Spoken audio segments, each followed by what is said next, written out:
Hello friends, आप सब कैसे हैं। मैं जितेंद्र परेवा सामरिया पेट शॉप से। आज हम बात करेंगे बॉक्सर पपी के बारे में। आज हम बात करेंगे बॉक्सर पपी कितना समझदार होता है, कितना इंटेलिजेंट होता है और कितना प्लेफुल होता है और कितना आकर्षित होता है। मतलब इतना आकर्षित होता है कि अगर ये रोड से निकलता है तो लोगों को बहुत ही खूबसूरत लगता है देखने में। और आपने कई मूवीज में भी देखा होगा उसको, जैसे कि गोलमाल गोलमाल में भी आया था बॉक्सर, और उसके कारण भी बहुत लोकप्रिय हुआ था ये डॉग। इसका लाइफ स्पैन होता है 10 से 12 साल। जो नेचर होता है बहुत ही कूल, एक्टिव, प्लेफुल और इंटेलिजेंट। बहुत ही ज़्यादा वफादार डॉग होता है ये। इसके अंदर 3 कलर आते हैं, वाइट, फॉन, ब्रिंडल। इसकी हाइट जो होती है 50 से 60 इंच के लगभग में होती है और बॉडी वेट जो होता है इसका 25 से 30 के बीच में। ये जर्मनी से बिलोंग करता है। बॉक्सर जो है बहुत ही एक्टिव में प्लेफुल रहता है। इसको थोड़ी सी एक्सरसाइज चाहिए होती है। आप इस डॉग को पाले तो थोड़ी एक्सरसाइज चाहिए, और आप सिक्योरिटी के लिए पालते तो बहुत बढ़िया डॉग होता है सिक्योरिटी के लिए। बॉक्सर की खूबसूरती कैसे नजर आती है मैं आपको आज बताता हूँ। बॉक्सर क्या है, फुल मार्किंग इसे बोलते हैं। व्हाइट को मार्किंग बोली जाती है, इससे कॉलर बोला जाता है, इसे सॉक्स बोला जाता है। और कई लोग इसे क्रॉप कराते हैं, जिसे क्रॉपिंग कहते हैं। क्रॉपिंग हमारे इंडिया के अंदर बैन है। कोशिश कीजिए कि बॉक्सर लेने के बाद आप क्रॉपिंग ना कराएं। आज हम बात करेंगे बॉक्सर बच्चे के बारे में। और कई लोगों की क्वारीज थी कि बच्चों के अंदर, छोटे बेबीज के अंदर फंगल प्रॉब्लम्स आ जाती है। हम बच्चा लेते हैं कई जगह पर तो कुछ समय के बाद फंगल बन जाता है, या फिर मदर के पास बच्चा रहता है तो मिल्क लग जाता है, तो वो मिल्क पैच हटता नहीं है। तो वो बहुत सिंपल चीज़ होती है, कोई इतनी बड़ी घबराने वाली बात नहीं होती उसके लिए। जैसे आप देख रहे हैं पपी के अंदर नोज के ऊपर हल्का सा मदर मिल्क लगा हुआ है। इसे मदर मिल्क भी बोल सकते हैं आप, और इसे फंगल भी बोल सकते हैं।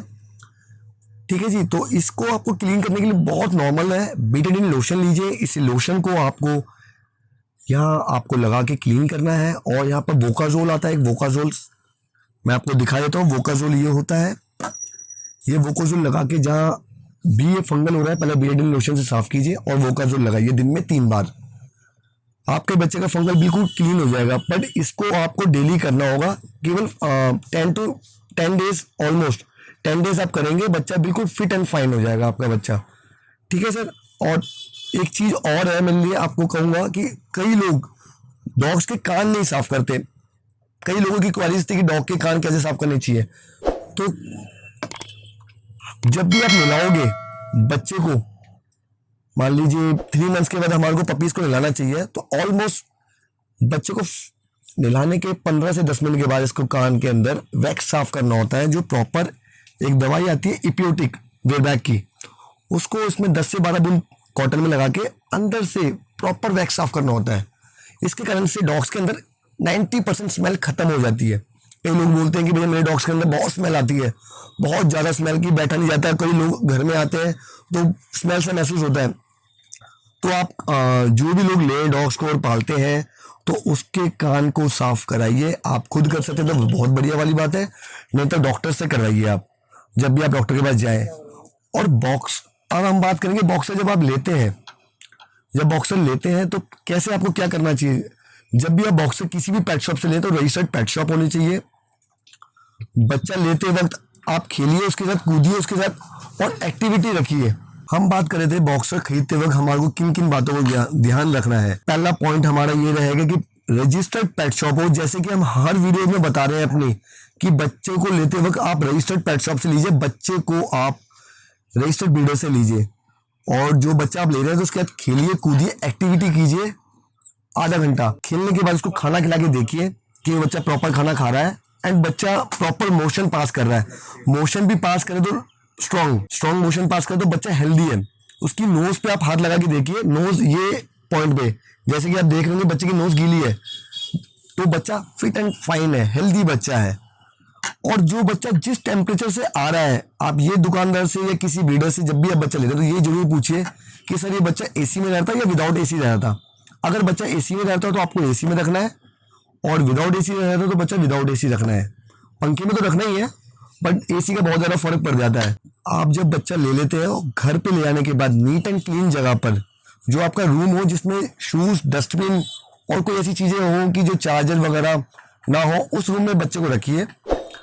बच्चे को कम से कम हाइट में उठाइए, और गोद में तो मैं कोशिश कीजिए कि गोद में उठाना ना पड़े तो बहुत अच्छी बात है। आप बच्चे को नीचे रखिए, खेलिए कूदिए, पर कम से कम गोद में उठाइए। क्योंकि क्या होता है कि अक्सर लोग जो बच्चा लेके जाते हैं अपने बच्चों के साथ छोड़ते हैं, और वो बच्चे हमारे जो बेबीज होते हैं, हमारे जो बच्चे होते हैं, वो गोद में उठाते हैं। तो उससे क्या है कि डॉग को तकलीफ होती है, डॉग परेशान हो रहा होता है, डॉग डर रहा होता है। तो हमारे को ऐसा नहीं करना है बच्चे के साथ। बच्चे को नीचे रख के, फ्लोर पे रख के खेलिए प्रॉपर, कोई समस्या नहीं होगी। और एक ही ऑनर इसकी केयर करे। जैसे कि घर में 5 मेंबर है, 5 में से कोई भी एक आदमी इसके लिए आ जाए आगे और बोलिए कि मैं इसको खाना खिलाऊंगा, मैं इसको केयर करूंगा, तो प्रॉपर बच्चा कभी फ्यूचर में बीमार नहीं होगा। जैसे कहते हैं कि लोग बच्चा लेने के बाद 3-4 दिन के बाद बच्चा बीमार होने के चांसेस हो जाते हैं, अक्सर ये मैंने सुना है। तो बेसिकली क्या होता है कि होता क्या है कि आज मैंने खाना खिलाया, कल मेरे मदर ने खाना खिला दिया, परसों मेरी दादी ने खाना खिला दिया। ऐसा नहीं होना चाहिए। रिस्पॉन्सिबिलिटी एक आदमी को निभानी है प्रॉपर। केवल 3 डेज आपने रिस्पॉन्सिबिलिटी निभा ली, बच्चा यूज्ड टू हो जाता है। दूसरे घर से बच्चा आपके घर पे आया और आपने उसको, एक आदमी ने केयर करी, तो बच्चा फ्यूचर में कभी बीमार ही नहीं होगा। क्योंकि एक अगर बच्चा बीमार होता है तो आप उसको संभाल सकते हो। किसी को बताना है, डॉक्टर को बताना, तो आप प्रॉपर बता सकते हो कि डॉक्टर साहब ऐसी एक्टिविटी की थी, तो डॉक्टर भी ट्रीटमेंट बहुत बढ़िया कर पाएगा। अब एक बहुत इंपॉर्टेंट बात है, लोग क्या करते हैं कि बच्चे को ले आने के बाद नहला देते हैं। आपको ऑलमोस्ट 3 मंथ तक बच्चे को नहलाना बिल्कुल नहीं है, बिल्कुल मत नहलाना आप इसको। बच्चे को नहलाने से बच्चे की इम्यूनिटी ब्रेक होती है, बच्चा उसी कारण से बीमार भी हो जाता है।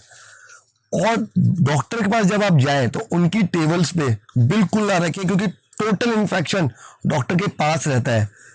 और डॉक्टर के पास जितने भी क्लाइंट्स हैं उनको हाथ ना लगाने दें अपने पपीज को। और हम आज बताएंगे आपको बच्चे को खाना खिलाने वक्त क्या क्या बातों को गौर करना है। कई बार बच्चा बहुत एक्टिव होता है, खाना खाते खाते पैर उसके अंदर डाल देता है, तो कोशिश कीजिए कि बच्चे के पैर उसके अंदर ना जाए। और उसको दिन में 4 बार आपको खाना खिलाएं, और खाना खिलाने के बाद वेट टिश्यू या वेट टॉवल से इसका मुंह और उसकी बॉडी को साफ कर दें। और खाना खिलाने के बाद इसको खेलिए, इसको गोद में मत उठाएं। गोद में उठाने से ये इसका पेट दब सकता है और वॉमिटिंग कर सकता है बच्चा। तो आप कोशिश कीजिए उसके साथ खेलें, एक्टिविटी करें। और इसके मोशन करने के बाद, मोशन चेक करने के बाद आप टेंशन फ्री है। बच्चे को खाना खिलाने के बाद कई बार बच्चे को गोद में उठा लेते हैं तो बच्चा वॉमिटिंग कर देता है। तो इन चीज़ों को आपको गौर करना है। उम्मीद करते हैं कि आपको हमारी दी गई जानकारी आपको पसंद आई होगी। अगर आपको पसंद आई है तो वीडियो को लाइक कीजिए, और किसी भी क्वारीज के लिए आप नीचे दिए गए कमेंट्स बॉक्स में कमेंट्स कीजिए, सब्सक्राइब कीजिए और शेयर जरूर कीजिए। और सीखते रहे, सिखाते रहे। Thank you.